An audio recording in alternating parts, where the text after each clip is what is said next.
آج سے 100 سال بعد مثال کے طور پر 2123 میں ہم سب اپنے رشتہ داروں اور دوستوں کے ساتھ زیر زمین ہوں گے۔ ہمارے گھروں میں اجنبی رہیں گے، ہماری جائیدادیں اور گھر اجنبیوں کی ملکیت ہوں گے اور وہ ہمیں یاد بھی نہیں کریں گے۔ ہم میں سے کتنے اپنے دادا کے بابا کے بارے میں سوچتے ہیں، اسی طرح ہم اپنی نسلوں کی یادوں میں تاریخ کا حصہ بن جائیں گے۔ جب کہ لوگ ہمارے نام اور شکلیں بھول جائیں گے، اس وقت ہمیں احساس ہوگا کہ سب کچھ حاصل کرنے کا خواب کتنا جہالت اور ناقص تھا۔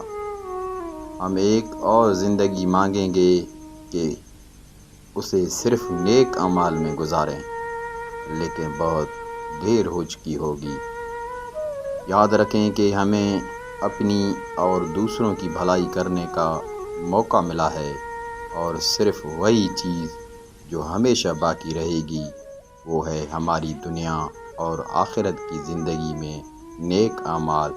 ہمارے پاس اب بھی وقت ہے، نیک اعمال کریں اس سے پہلے کہ بہت دیر ہو جائے۔ اللہ تعالیٰ سب کے لیے آسانیاں پیدا فرمائے، آمین۔